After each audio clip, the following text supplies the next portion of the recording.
Telegrafía desde el Titanic, el barco que se negó a morir. La historia, según dicen, comienza el 10 de junio de 1907. Lord James Pirrie, dueño de los astilleros Harland and Wolff en Belfast, los más grandes del mundo, invitó a cenar esa noche a Bruce Ismay, presidente de la compañía White Star Line y gerente de la International Mercantile Marine, holding norteamericano presidido por J. P. Morgan, que había adquirido recientemente la White Star Line. Ismay le pidió a Pirrie que construyera para la White Star Line 3 buques que deberían ser más rápidos, más lujosos y más grandes que ningún otro que el hombre hubiera visto hasta entonces. Estos buques pertenecían a la línea Olympic, nombre que llevaría además el primero de ellos. El segundo sería el Titanic y el tercero el Gigantic o Gigantic, aunque finalmente se bautizó como Britannic. Curiosamente, los tres con catástrofes finales como si se tratara de una anunciada maldición. Ismay y Pirrie rápidamente tornaron la idea de la clase Olympic de un sueño a una mesa de dibujo. El equipo de Pirrie trabajó en el diseño de los barcos mientras que el astillero de Harland y Wolff en Belfast comenzó la conversión de 3 grandes atracaderos a 2 solamente. Una grúa de puente con 220 pies de alto, la más grande en el mundo, sería construida sobre estas instalaciones. El nuevo buque tendría 9 cubiertas, 269 metros de eslora o longitud. La primera clase, por ejemplo, dispondría de un gran salón, una sala de fumadores, un cuarto grande de recepción, 2 salones privados y un salón de lectura. El comedor tendría que ser enorme, con 3 cubiertas de alto, y en lo alto un inmenso domo de vidrio. Más abajo estaría el baño turco, la piscina y un gimnasio. Muchos de estos sueños fueron reducidos o borrados por completo, mientras otros eran aumentados o mejorados. El 31 de mayo de 1911, a las 12:05, se dispararon 2 cohetes seguidos por un tercero 5 minutos después. A las 12:13, el casco del impresionante Royal Mail Steamer, real buque de correos Titanic, aquel que decían que ni Dios lo podría hundir, se deslizó suavemente hasta encontrarse flotando en las aguas colindantes a estos astilleros.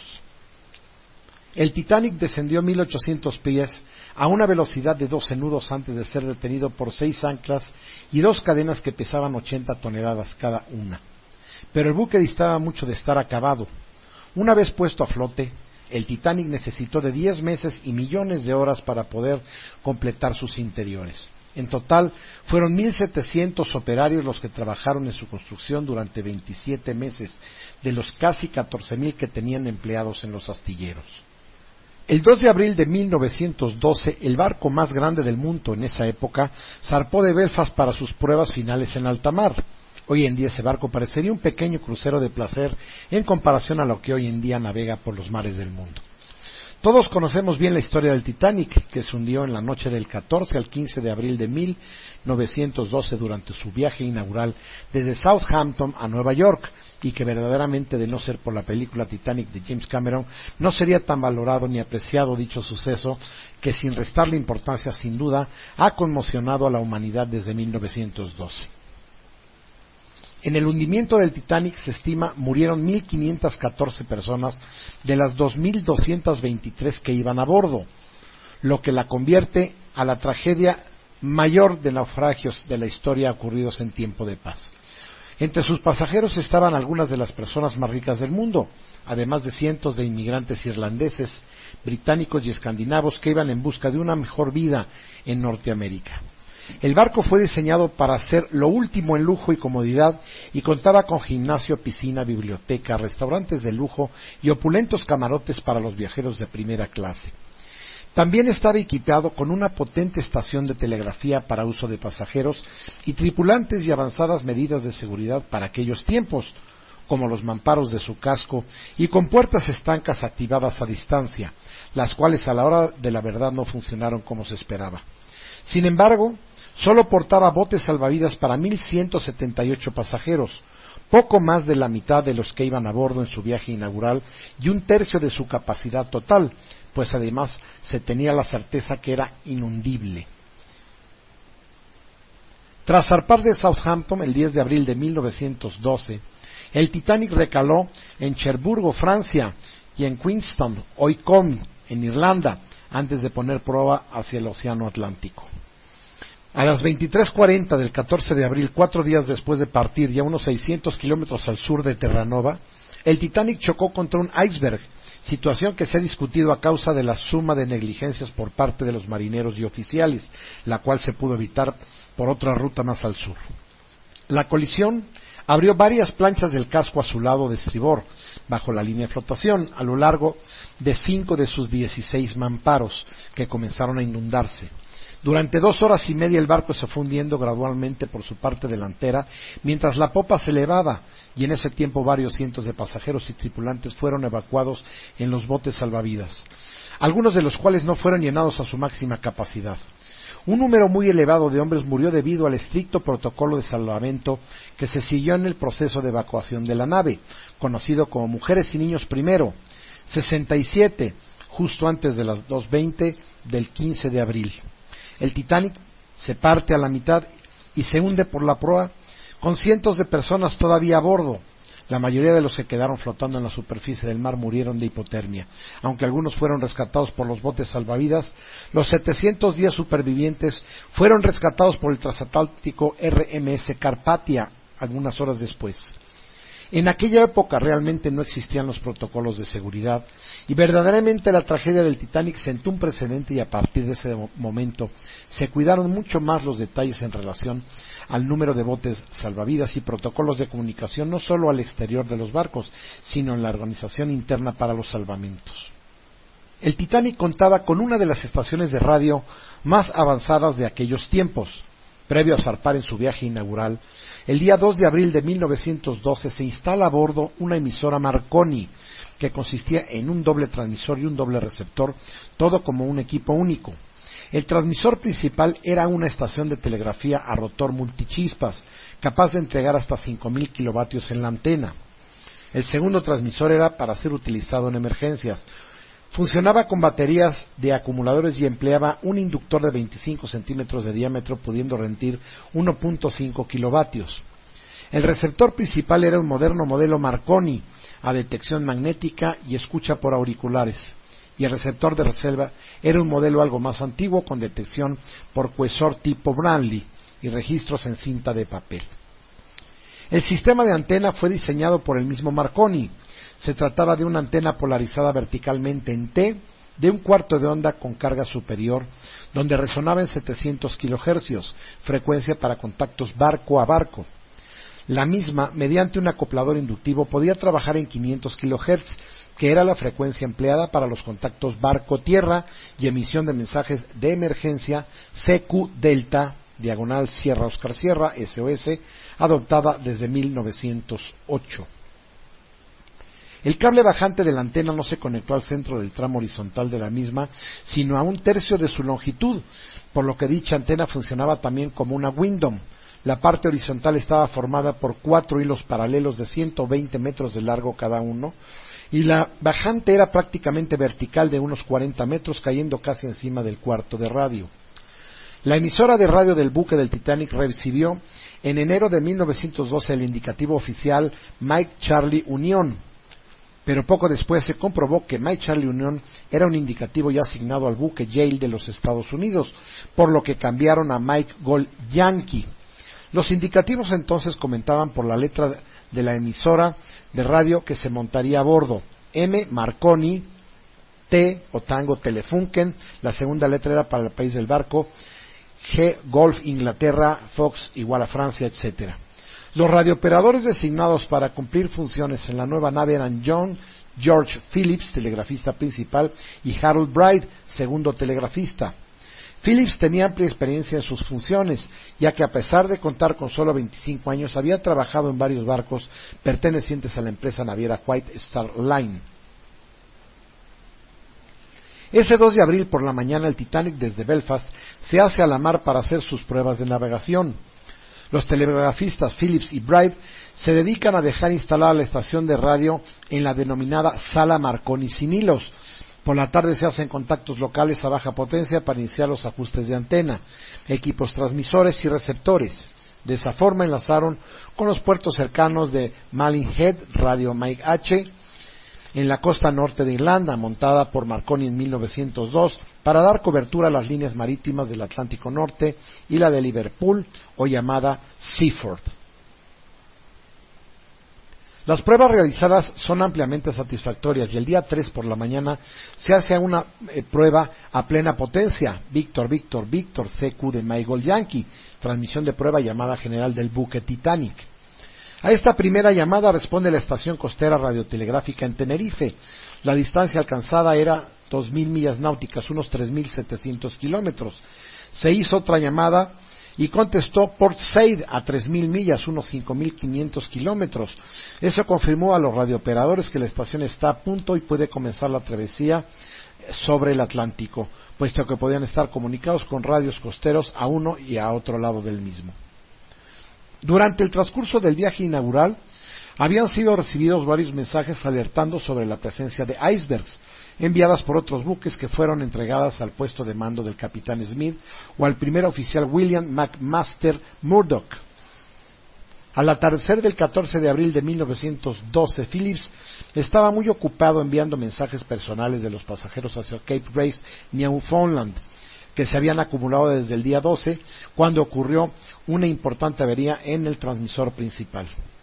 Poco después de las 9:30 de la noche, Phillips recibe una alerta por parte del barco a vapor Mesaba, que le avisaba acerca de iceberg en la ruta del Titanic, pero Phillips ignoró los mensajes de esta nave y continuó enviando mensajes. El operador del Mesaba esperó una llamada de confirmación, cosa que nunca ocurrió. Desde luego que dicha alerta tenía suma importancia, pero por razones no del todo aclaradas, el contenido no fue entregado al puente de mando. También se debe destacar que, a pesar de los avisos anteriores, el comandante Smith no juzgó necesario reducir la velocidad de crucero en horas nocturnas, ni desviar el rumbo algo más al sur, sumando lo que hemos mencionado anteriormente como la suma de sucesos que desencadenaron la tragedia. A las 11 de la noche, Phillips vuelve a ser interrumpido por otra nave, esta vez el Californian. Su único operador, Sir Evans, había reportado al telegrafista de Frankfurt en tono coloquial: «Te digo, viejo, que estamos detenidos y rodeados de hielo». La distancia era corta y la fuerza de las señales ensordeció a Phillips. Las emisoras tenían en aquella época una enorme anchura de banda y provocaban interferencias en todas las frecuencias adyacentes. Por ello, Phillips, enfadado, les dice a ambos: «Corten, corten, estoy ocupado trabajando con Cape Race. Suban de frecuencia». Se refería a que usaran la frecuencia de 700 kHz en vez de la de 500 kHz. Evans del California apagó el equipo y se retiró a descansar. Sin embargo, el operador de Frankfurt siguió interrogando en la misma frecuencia y creando dificultades en la recepción, ya que era un telegrafista novato y torpe, según comentó el sobreviviente Bride en los interrogatorios que fue sometido luego del accidente. Tal es así que media hora después del choque con el iceberg y pese a los mensajes continuos CQ Delta y SOS, dando cuenta de lo ocurrido, la posición del barco y la urgencia del auxilio, desde el Frankfurt siguen repitiendo: «¿Qué les pasa?». Justificadamente enfadado desde el Titanic, Phillips transmite: «Es usted un idiota, manténgase a la escucha pero no intervenga». A las 11:40 de la noche del 14 de abril de 1912, el Titanic choca contra un iceberg y comienza a hundirse. Momentos antes, Bright se preparaba para relevar a Phillips, cuando el capitán Smith entra a la sala de comunicaciones y le solicita a Phillips que envíe un CQ Delta, alerta de ayuda a todos los barcos posibles, minutos después de medianoche. Smith vuelve al cuarto y les repite que continúen rodeando mensajes de ayuda sin olvidar detallar la posición del barco y sugiriendo que empleen la nueva señal SOS. El Titanic lanzó su CQ Delta y posteriormente SOS en Morse Code Internacional, es decir, CQ Delta y SOS de Michael Yankee. Esta es una simulación de audio de cómo se presume se escuchaban las señales de telegrafía del Titanic, aunque con la potencia que estarían usando, suponemos que los barcos cercanos la escucharon muchísimo más clara y nítida.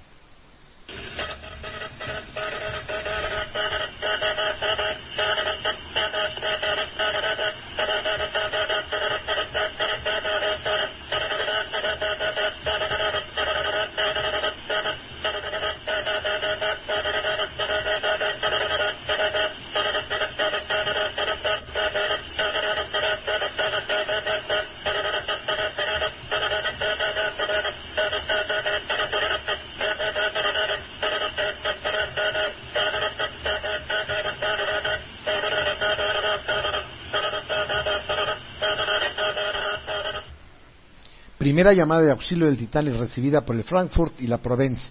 CQ Delta, CQ Delta, CQ Delta, CQ Delta, CQ Delta, CQ Delta de Michael Yankee, Michael Yankee, Michael Yankee, Michael Yankee, Michael Yankee. Posición 41.44 norte, 50.24 oeste.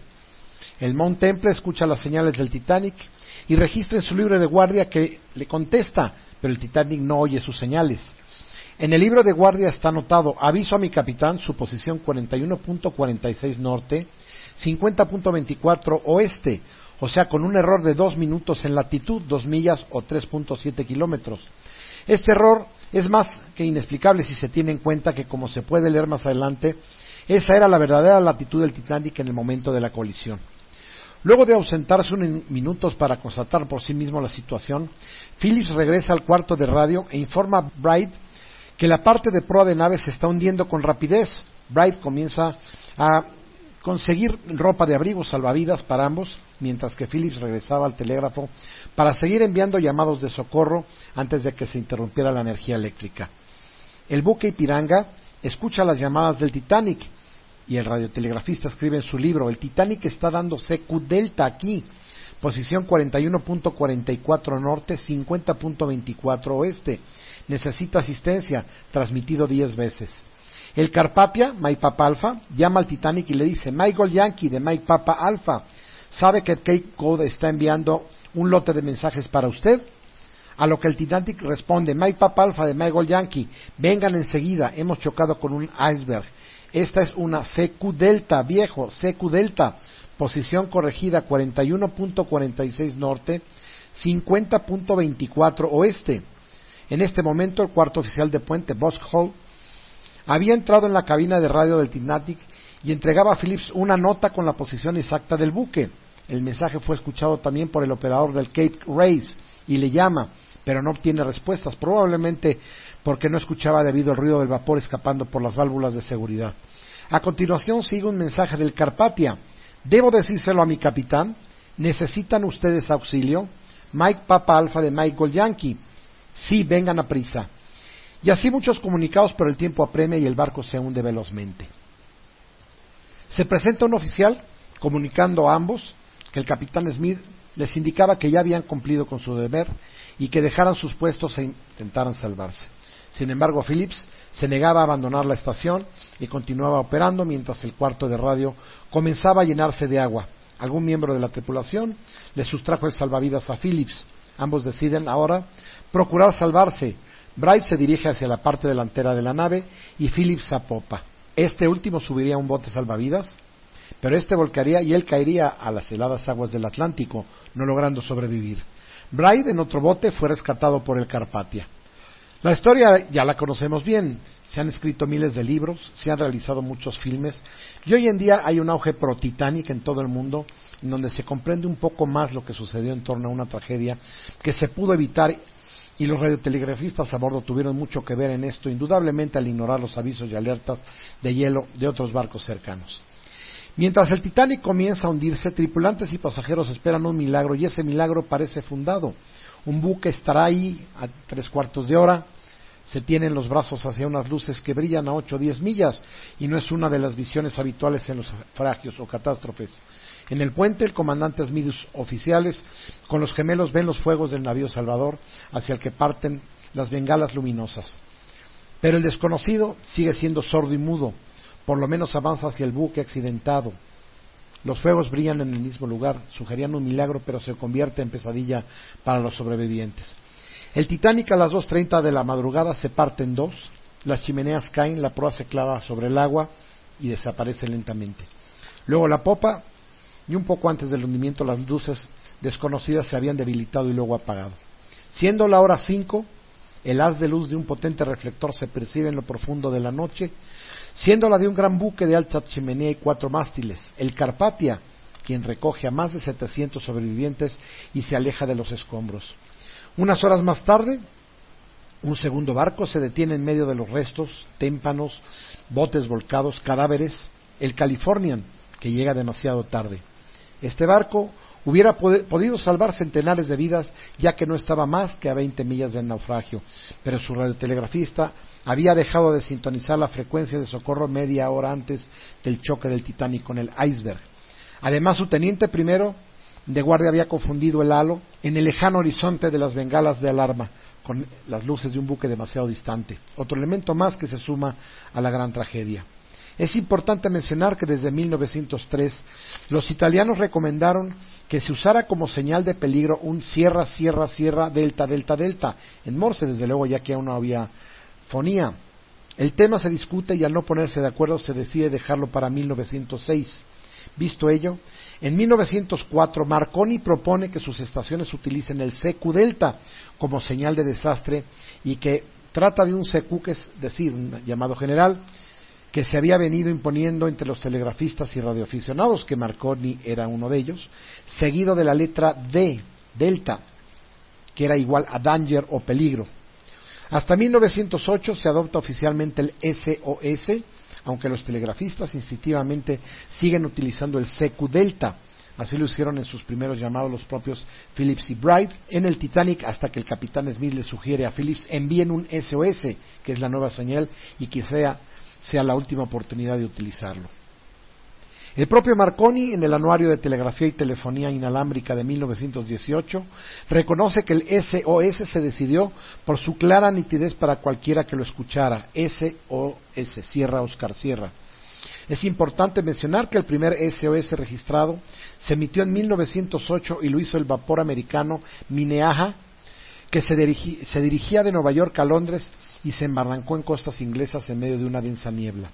La frecuencia utilizada de dicho SOS eran 500 kilociclos, pero en los Estados Unidos no se oficializaba dicho SOS ni la frecuencia mencionada, sino hasta después del desastre del Titanic. Cuando finalmente se impuso la fonía, el SOS pasó a decirse Mayday, adoptándose la frecuencia de socorro para llamadas de 2.182 kilociclos. El naufragio del Titanic conmocionó e indignó al mundo entero por el elevado número de fallecidos y los errores cometidos. Las investigaciones públicas realizadas en Reino Unido y Estados Unidos llevaron a la implementación de importantes mejoras en la seguridad marítima y a la creación en 1914 del Convenio Internacional para la Seguridad de la Vida Humana en el Mar, SOLAS por sus siglas en inglés, que todavía hoy rige la seguridad marítima. Muchos de los sobrevivientes que perdieron todo su patrimonio en la tragedia fueron ayudados gracias a la caridad pública, pero otros, como el presidente de la White Star Line, J. Bruce Ismay, fueron acusados de cobardía por su prematuro abandono de la nave y condenados al ostracismo social. Los restos del Titanic fueron descubiertos el 1 de septiembre de 1985 por el oceanógrafo estadounidense Robert Ballard en el fondo del Atlántico Norte a una profundidad de 3.784 metros. Los restos están muy dañados y sufren un progresivo deterioro, pero desde su descubrimiento miles de objetos del barco han sido recuperados del fondo del mar y están en exposición en numerosos museos del mundo. El Titanic es quizá el barco más famoso de la historia y su memoria se mantiene muy viva gracias a numerosos libros, canciones, películas, exposiciones y memoriales. Uno de los objetos que demostraron que el Titanic como barco fantasma sigue vivo fue cuando en febrero de 1999 en Union Depot, St. Paul, Minnesota, Estados Unidos, fue activada por primera vez después de 87 años la sirena del Titanic y que se había sacado del fondo del mar meses antes. La única diferencia es que en el Titanic funcionaba con vapor y aquí se hizo sonar con aire comprimido. El sonido habla por sí solo y es la voz del Titanic y de todos los que ahí quedaron perpetuados para la historia de la humanidad, tragedia que modificó la visión del mundo en muchos sentidos.